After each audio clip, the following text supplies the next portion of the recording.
In this industry, you've always got to keep moving forward. That is the reality of the world that we live in. Every company at some point is going to experience a breach.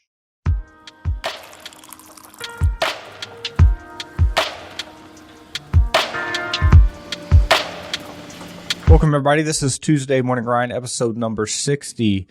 And when most people think about cybersecurity, especially you hear terms like chief scientist, threat research, and just cybersecurity in general, you think about the really technical stuff. And I think that's the bias of most of us cybersecurity professionals. But at the leadership level, one of the themes that always comes up is the idea of having business acumen, understanding geopolitics, influence, de-escalation, managing people. And our guest today is an expert on the technical side, but also an expert on the human part of cybersecurity. So today we have Raj Samani with us. Raj is the chief scientist at Trellix, spent about 12 years as the chief scientist at McAfee, is the chief innovation officer at Cloud Security Alliance, co-author of a couple books, and really an expert on all things cybersecurity and influencing of people and management. So thanks so much, Raj, for being with us. Thank you for having me. You definitely have one of the more interesting backgrounds in cybersecurity. So maybe a good way to start it is talk about your career. How did you get into the space and what's it been like over the last few years for you? So I started at the help desk. I think most people in tech, or certainly of my generation, kind of began on a help desk. And, I remembered I did a master's in business information technology, which was actually quite fortuitous because initially, there wasn't really a career in cybersecurity when I began. And I did my master's and I was interested in security. I'd read a book by Cliff Stoll called The Cuckoo's Egg. And I was like, well, this is great. This is something I'd love to be able to do, these investigations. And from the help desk, I kind of found this opportunity to be a security consultant for a local company. But that was like decades ago. And, really since then, I've focused on cybersecurity because actually I was interested in it. It's something that inspired me. And I guess kind of growing up, films like, Hackers and, so I'd been influenced by the media, I'd been influenced by books, but I didn't really think that there was an industry here. And, but slowly but surely I kind of begun to really kind of hone my skills in this particular space. And a lot of what I've done has all been kind of self-taught as well. So, yeah, I think it was an industry that I wanted to get into, and I kind of started it as the industry kind of began to form. Yeah. So, I mean, for me, when you hear things like chief scientist at McAfee, chief innovation officer, Cloud Security Alliance, that inspires these visions of the NASA rocket engineer of information security. But your background's very much a steady progression over time, self-taught. So do you think how did you land in those spots? Do you just have some natural ability to do research, or what do you think it is about you that allowed you to kind of have the kind of success you have? All I ever wanted to do, honestly, was become a CISO. When I was, because I remember I finished my formal education at 24. I did my master's and I was, got into this industry. I joined, I did my CISSP and I did all of my certs, and I think I did 27 or 30 certs. I can't remember. It was a lot anyway. And all I ever wanted to do was become a CISO. And, by 34, I was made a CISO of one of the largest organizations on the planet. It's about 1.4 million employees. I mean, it was one of the most challenging jobs I've ever done. And I kind of went through and I was like, wow, this is not what I expected. I mean, it was a challenging job. It was late nights. It was, and I quickly realized that actually maybe this is not what I wanted to do. And certainly at the time I'd spent some time doing this role, and, strangely enough, an opportunity came up at McAfee, and I got to meet their CTO, and, there was an opportunity. So I actually took that opportunity knowing that actually I'm leaving, I guess, the end customer side. So when I came here, I think the thing that I kind of always try and do and always try and push, which was I'll always try and learn something new, constantly try and do something new. And, even when I was here at McAfee, at the time I was an EMEA CTO. So I started to do my own research in industrial control systems. I got to work with Eric Knapp. We wrote a book on applied cybersecurity and the smart grid. And that was something that I was self-taught. I mean, I didn't necessarily, do any formal education there. And then I got to work with the Cloud Security Alliance. We wrote one of the first books on cloud security with the CSA. I've written, how many blogs, papers, white papers, tweeted 10,000, so I think you always, I think in this industry, you've always got to keep moving forward. And I could quote Rocky Balboa, but you remember when he says to his son, you've always got to keep moving forward. Well, in this industry, you've always got to keep moving forward. The challenge I think we're facing today is just the breadth and depth of knowledge required to be a subject matter expert in cybersecurity now, I think is unreasonable for a single person to do.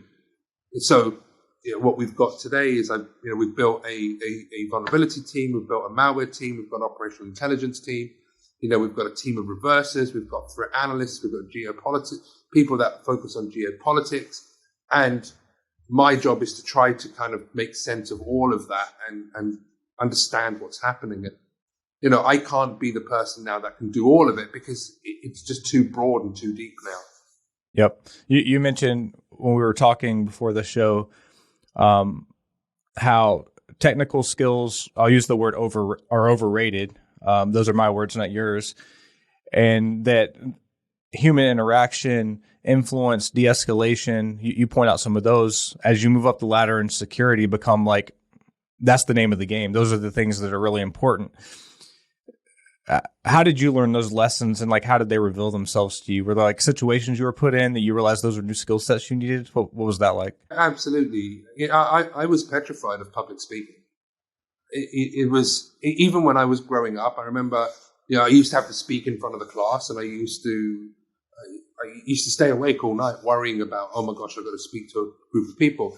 I remember when I just got into the industry and I was with the ISSA, and Howard Schmidt had come over, and Howard was a great friend and mentor to me. But, I had to stand up and give a 20-second update on a mentoring program, and I was sweating buckets. And so for me, I kind of realized if I want to progress, I've got to learn the ability to be able to articulate and communicate to a larger audience. And so I went and spoke to a good friend of mine who ran the InfoSec show in Europe, and I said, look, can you get me a speaking gig? And he said, sure, you're well known in the industry. So I got a speaking gig, and it was a 1-hour presentation, but there was no fixed agenda. It was kind of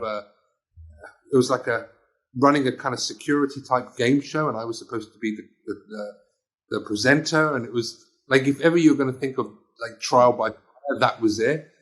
And I think, all of this, everything that I've learned and everything that you've done is as a result of your experiences. And so my experiences with having to do deconfliction or having to coordinate with law enforcement to find the investigating authority for a specific ransomware, all of that starts with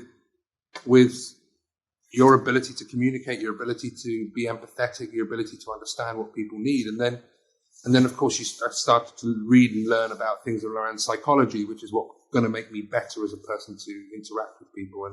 And that's quite an eye-opening experience as well. Yeah, I think one of the things I am beginning to notice and have noticed through my career is that a lot of success is this careful balance of being very prepared, but also willing to go after the exposure. So you mentioned some of the stuff you're doing in your career, writing blogs and taking jobs that you were nervous about, or taking speaking events, Twitter, 10,000 posts on Twitter.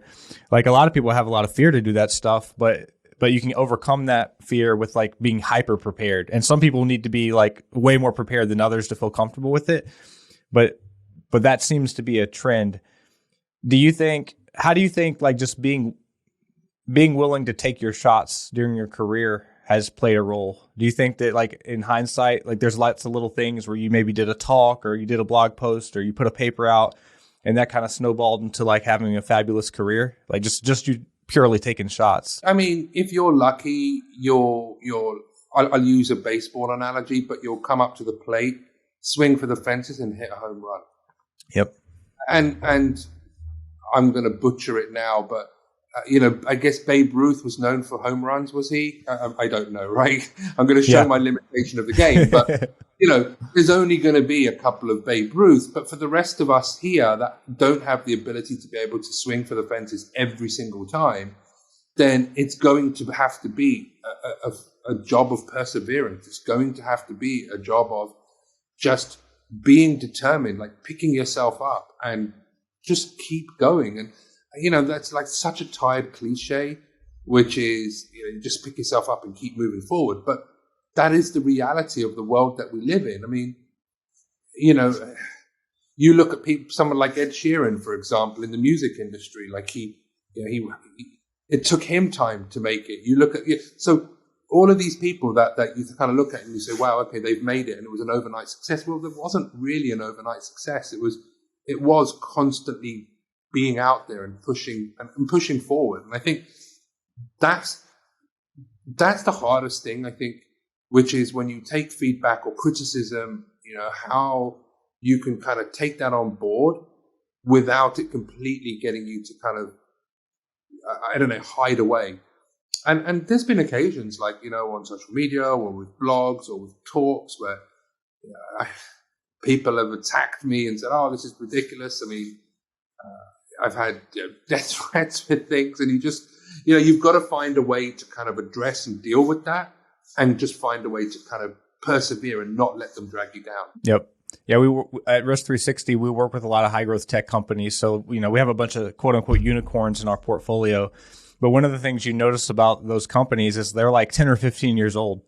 Like they're not that new. They've been around for a decade, and people are just now starting to hear about them. And it just shows like there are no overnight successes. And one of the jokes that I make to our team is, success is easy. You just have to keep doing the right thing for a really long time, and stuff happens for you. And it seems like that's the same in your career. It's just like taking your shots, having some failures, keep moving forward. And then ultimately, if you keep grinding it out and have some grit, you become very successful. I do want to move into,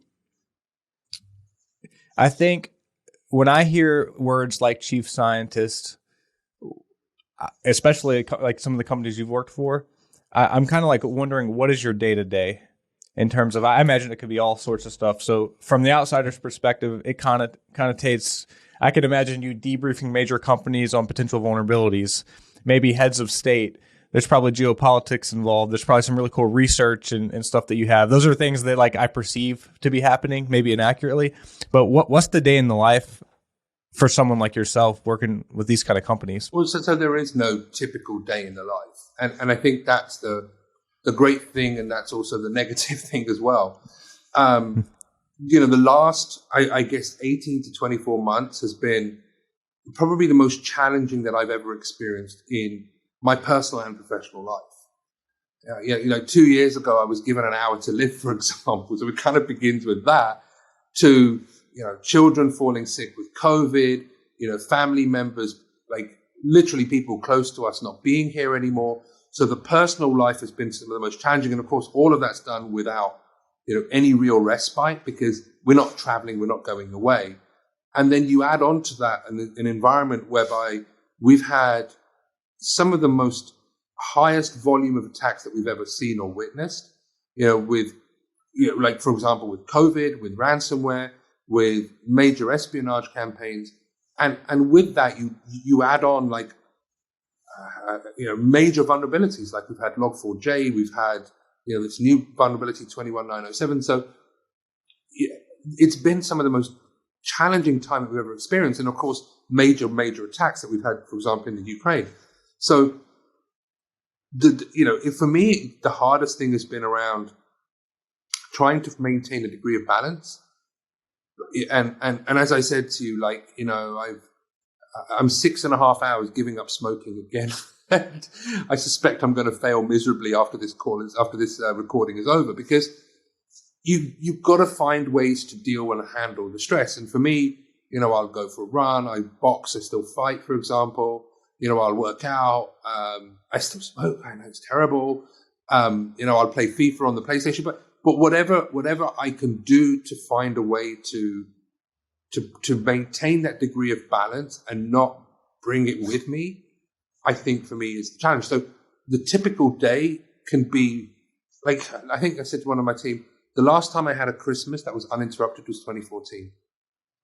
And that's the reality of what we live in. It's as much reactive as it is proactive. So while we want to kind of do something, which is long-term project, and I can have some of the team working on that, for me, it's like, well, I'll get a phone call saying, hey, we've had a critical bug or a critical vuln, or we found something and we've got a brief a CEO or a head of state or something, and that's kind of how it begins. So yeah, there is no typical day in the life. And I'm kind of glad there isn't, because I'm not one for routine, really. Yeah, for sure. When you mentioned, like, we've seen, I think the quote I heard you say is some of the highest volume of attacks we've ever seen over the last couple of years. And that's no secret. I think anybody in the space is seeing the uptick, hearing the news about that. In terms of trends, like, I'm thinking macro and geopolitical, like, there's conflicts that are not, don't involve, I guess, physical warfare that might involve cyber warfare. There's criminal organizations that are profiting big on this stuff. Where do you think the trends, if you're looking out, over the next 5 to 10 years, do you see the volume of attacks and kind of just cyber crime generally going up, leveling off? Like, what do you think the future holds for our space? Well, I remember in 2013, the FBI did an analysis of physical bank robberies, and they made a statement which said, the number of physical bank robberies are decreasing as the number of digital bank robberies are increasing. And that's the reality of the world that we live in, whether it's crime, whether it's espionage, whether it's denial of service. I mean, it's moving digitally because it's more cost effective, it's less risky, and you have this construct of non-repudiation. So you can say, you can attack another nation digitally and say, well, it wasn't us. Whereas if you do a physical, incursion, then of course non-repudiation is going to be more of a challenge. And so we are like, this is just the evolution of crime. This is just the evolution of espionage. This is just the evolution of warfare. And you just add cyber to it, but it's just the evolution of, and they're using digital means in order to be able to do that. So, I mean, it stands to reason from a digital perspective, these types of attempts and attacks will increase. The flip side of it is there's going to be less likely of you being impacted from a physical crime, like, for example, with regards to, like, for example, a bank robbery, for example. So there's less likely for that to happen. So, this is just the evolution of an industry. It just so happens that it is a criminal industry. Yep. Who do you think, like, people talk about attribution, which I know is difficult in any given instance, but from a high level perspective, do you think that this is coming? Is it more driven by nation states and geopolitics? Is it driven by criminal organizations, hacktivists? Is it like a subcontractor system where it's a little bit of everything? Like, where's this coming from? What's the root of all the cybercrime? Well, that's the problem. It is accessible to anybody. I mean, literally anybody. I remember, I'm not going to say who, but I had a conversation with somebody, and they were talking about them buying illicit drugs, and I just asked them, I said, "What? Where? How do you get to?" He goes, "I just buy it online." And that's I kind of oh, okay, yeah, that makes sense. Yeah, of course you can buy it online. And that's the reality. It is, and this person I was talking to has very minimal technical skills, but that's the reality is that we're dealing with a world and an environment in which, a fairly incompetent technical user can go online and be part of a criminal syndicate spreading ransomware. Or they can buy illicit drugs or weapons and have them, that's the reality of the world that we live in. And so I think the accessibility of this criminal marketplace is one of the main drivers. And your question was, well, who's doing it? I mean, like, technically, your next one, like, that's the problem. It's so accessible. So literally anybody can do it. And of course, there's training. I remember there was one of the largest identity theft rings Operation Fish Fry. And when I was speaking to the investigating officer, they told me, well, actually, these fraudsters actually hired a criminal to come in and train them on how to do credit on these card frauds. And of course, that was a good example of, well, that's the challenge we face, is that it's so accessible. Yep.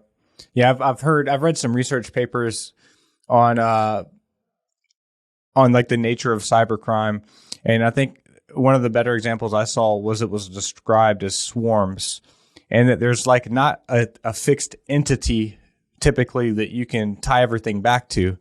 It's like your neighbor, a subcontractor, someone who calls themselves a hacktivist but was a contract gun for hire for a project, or it's a bunch of folks contributing loosely, but no one actually knows who they are to do stuff.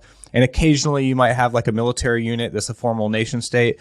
But attribution is hard because it is very unorganized, and there's plausible deniability for all parties, which makes prosecution or very difficult. Do you think there's a solution? Are you like jazzed up about any new regulations, any new technology that's coming out that you think is going to like make a big dent in this problem? Or do you think we're pretty far off from that? I'm enthusiastic about my industry. I'm enthusiastic about people that I work with day in, day out, whether they're at this company, whether they're outside of this company, this industry is incredible. And I admit that there have been instances in which individuals in this industry have shown less than the required or requisite integrity. But rather than focus on the negativity, like there are people here that give up their time and weekends to provide content, to provide intelligence to law enforcement, that provide mentoring, free training, which is just such a giving community and such a giving industry that like for example, I co-founded No More Ransom, which was an initiative we did with Kaspersky, with the Dutch National High Tech Crime Unit, EC3, and AWS, and we started off giving away free decryptors to people that were impacted by ransomware. And today, that's at 150 companies, having prevented nearly $1 billion in proceeds going to criminals. And we didn't make any money from that. I didn't make any money from that. I don't think anybody really financially benefited from this. AWS ended up giving the entire service and platform free of charge to us. So I guess in answer to the question, like what I'm like, come on. I mean, AWS is a commercial company, and they gave us free hosting, and they have done for nearly 6 years now. That's just remarkable, wouldn't you agree? I mean, you look at people like EC3, the European Cybercrime Center. They collaborated and worked with private sector when public-private partnerships weren't even discussed. I mean, you look at the likes of Kaspersky, they were willing to partner with, they were partnering with McAfee to do an initiative. So there's so many good examples and so many incredible people doing tremendous work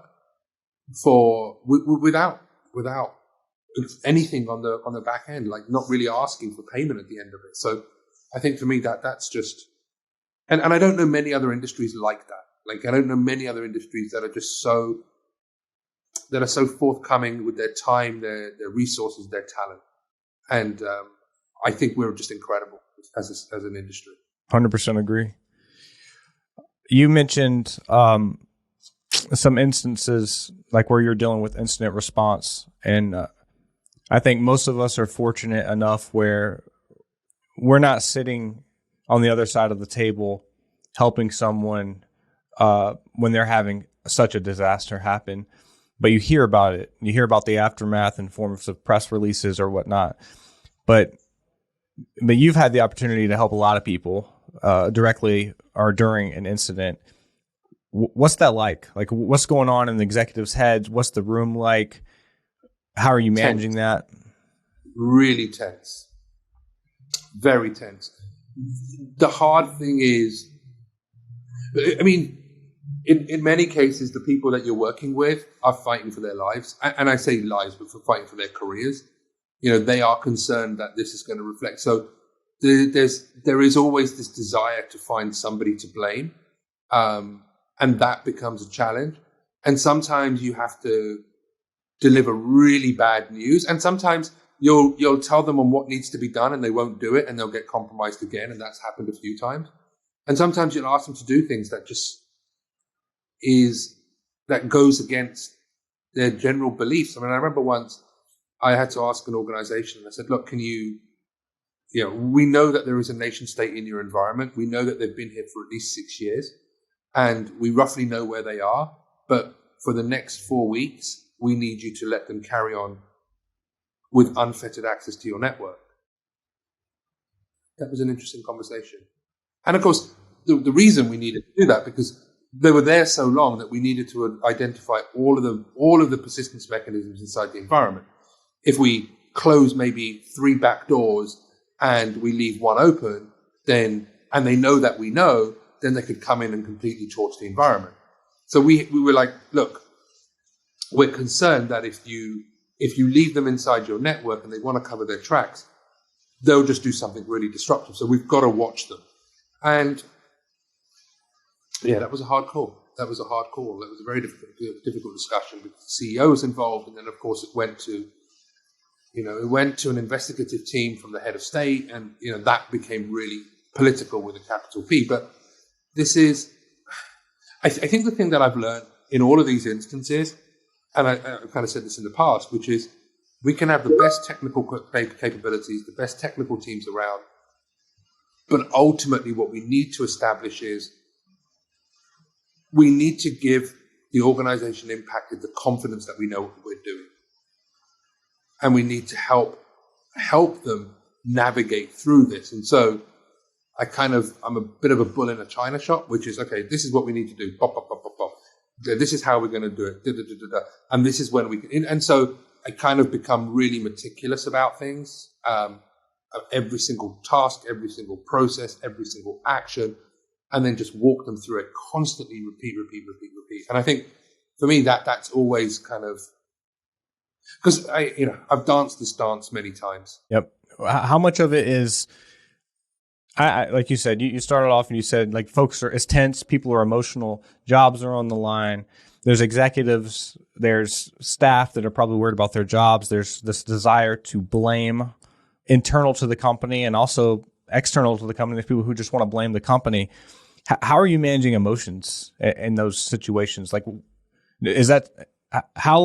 are you doing to manage expectations, de-escalate, keep people on task? What does that look like for you? So over communicate, I think, is critical. And I tend to not, well, I mean, obviously you use written communications, but I always tend to over communicate every single time. And if that means we get on a phone call every 3 hours, every 6 hours, every 12 hours, every 24, whatever it takes to make sure that everybody is on the same path. And I think that's always going to be, that to me is imperative. And again, it kind of comes back down to your ability to be able to influence. And so the psychologist Cialdini talks about subconscious levers used to influence. Well, I look to leverage multiple levers to demonstrate my understanding of the fact that I know what's happening. So you use authority, you use consistency of message, you use liking, so all of that you've got to kind of reinforce in everything that you do. Every single issue that we've dealt with has been resolved, but not every single time it's been resolved and the remediation steps that we've recommended have been implemented. And there's been occasions where we've recommended that, and of course they get popped again. And again, you just don't reserve, you reserve judgment. You don't turn around and say, well, I bloody told you that you shouldn't have done that. Why did you do, you just turn around and say, okay, matter of fact, this is what it is. Let's just deal with it. Yep.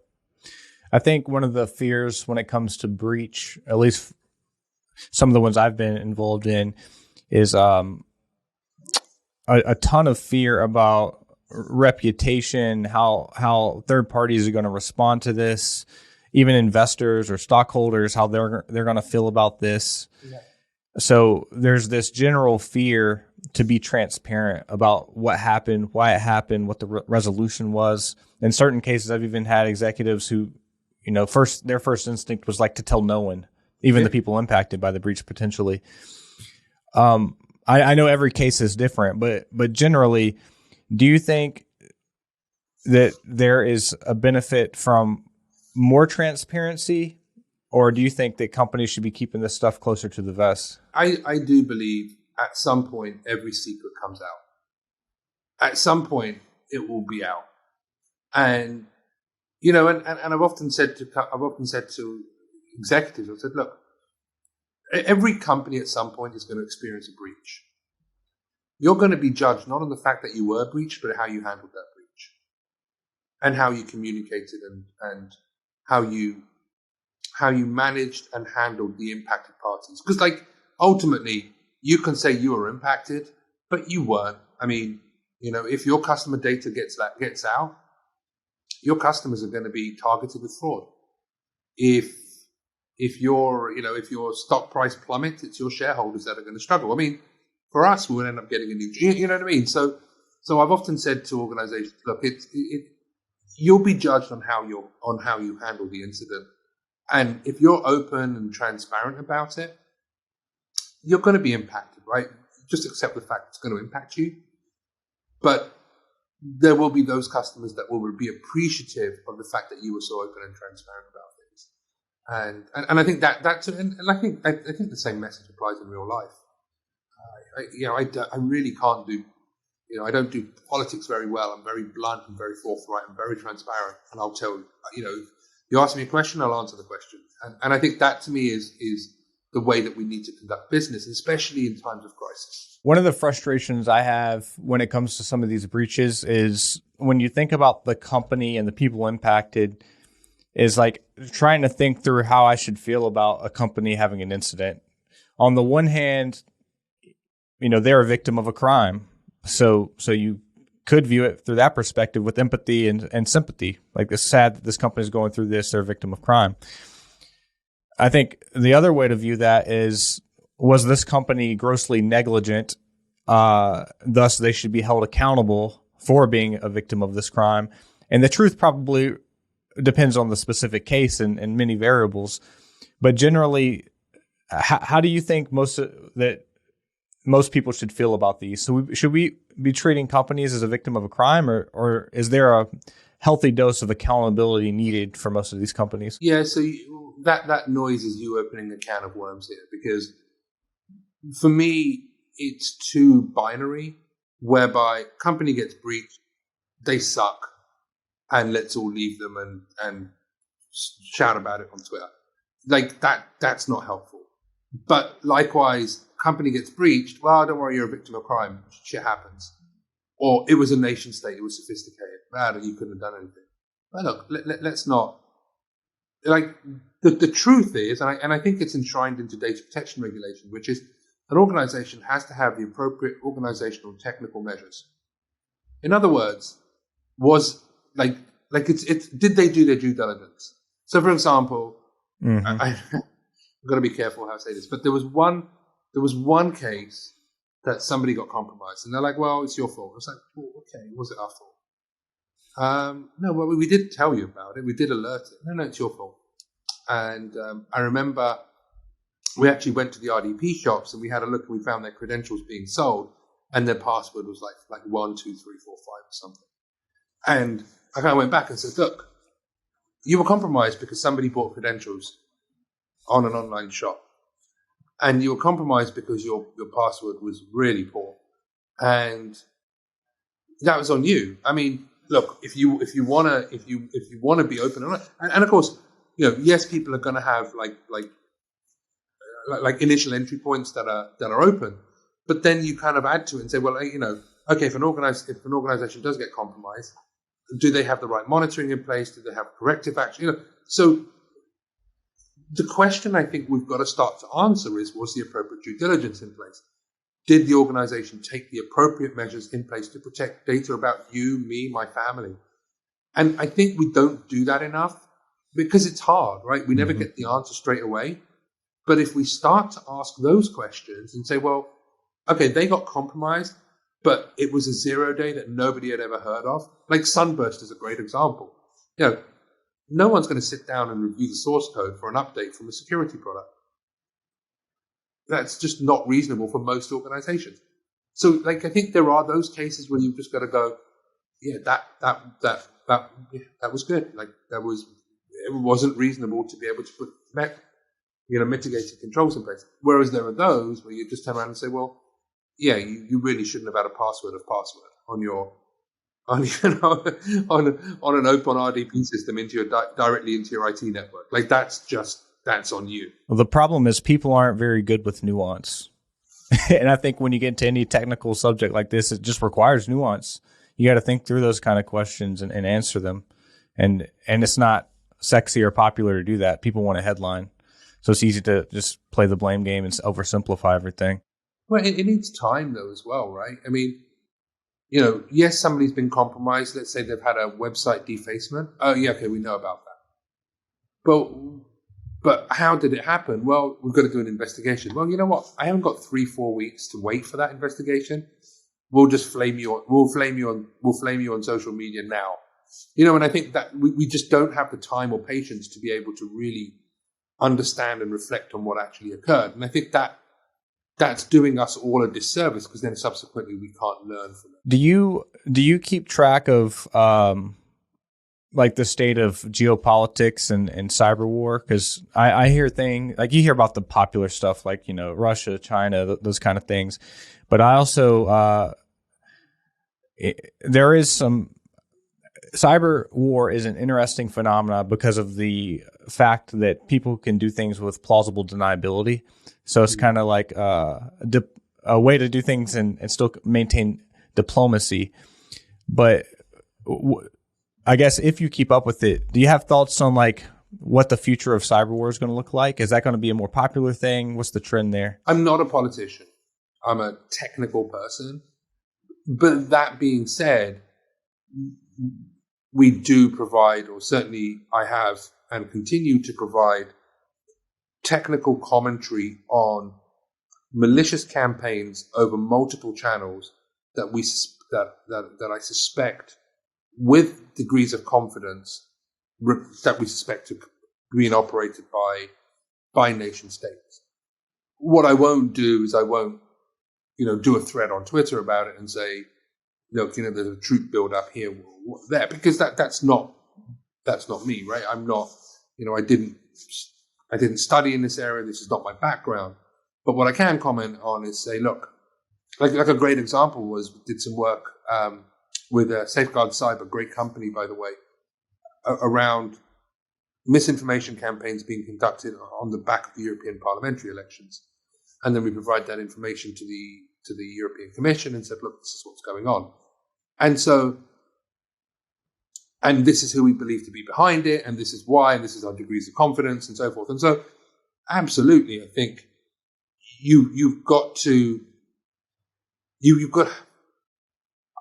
I'm not the person that's going to sit down and write a whole thesis about like foreign government policies and why they're doing things. But what I can do is say, this is what we are seeing. These are the campaigns that we are seeing, and with a high degree of or moderate degree of confidence, this is the threat groups that we believe to be behind this. And then, of course, we would then work with policymakers and stakeholders so they can provide the narrative as to the context as to why. And I think that's important, right? I kind of know what we're good at, and I know what we're not specialists in, and we kind of focus on what we're really good at. Last thing on trends, get your perspective on this. So I see you hear buzzwords. So there's kind of the crypto space that's emerging, that's here. You have you hear things like zero trust, which is cluttering my LinkedIn feed at the moment. You hear other stuff like quantum computing that's emerging, and there's theories about what that could be done there. Of these emerging kind of trends and technologies, are there any that you think we should keep our eyes on, or all of them? Is there anything that especially catches your eye? Well, we're technologists, so we need to keep an open mind about all of it. But personally speaking, from my own personal kind of areas of interest, I mean, I am deeply motivated to pursue augmented reality, the ability to be able to build a security SOC of the future using AR. Like, I think Minority Report, but for me, that's kind of cool. I kind of think about how we can train people in cybersecurity using AR would be interesting. Another area of interest that I'm really interested in is around the developing technology around neuroscience.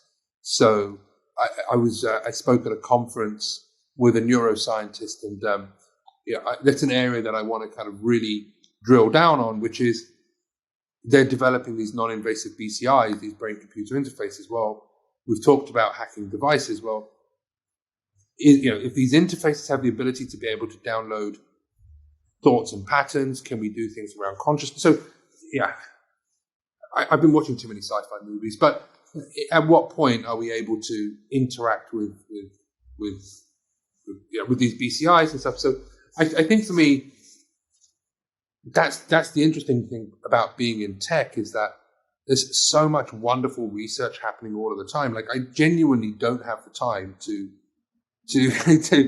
kind of jump into everything that I wanted to do. But for me, the two areas that I'm reading and I'm learning and I'm kind of really focusing on is around AR and around neuroscience, and specifically the technology integration around neuroscience. Mm-hmm. Yeah, if you integrate that with something like Meta, like if you have AI, a human connected device in a metaverse, like that takes security to a whole nother domain that probably isn't in our too distant future. That's pretty incredible to think about. Well, and kind of scary, but kind of fun. Yeah. Well, but if we kind of think about what cybersecurity, like when I started in this industry, cybersecurity was about switching off modems on desks.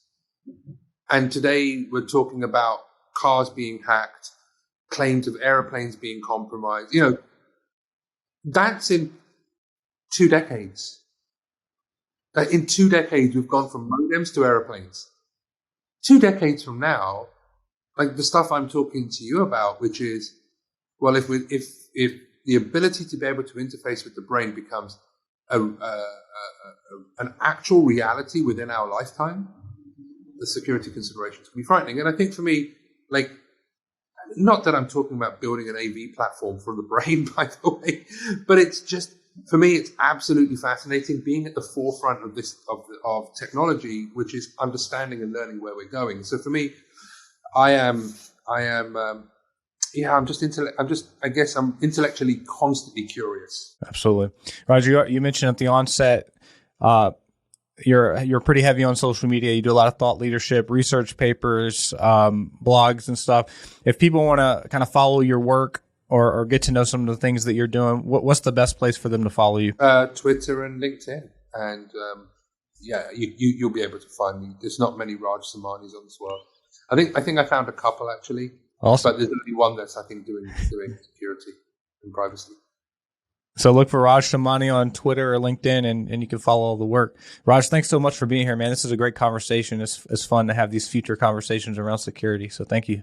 No, my pleasure. Thank you for having me. Hey, thank you for watching Tuesday Morning Grind podcast. If you like content just like this from cybersecurity executives, thought leaders, hackers, then come on over to risk360.com. Check out our resource center where we have blog posts, white papers, videos, all for free that can teach you about cybersecurity. If you want to know more about cybersecurity certifications like ISO 27001, SOC 2, PCI, High Trust, and others, we have a ton of content on that. So whatever you're looking for, we have a lot of resources. Head on over to risk360.com, shoot us a note, and we look forward to keeping the conversation going.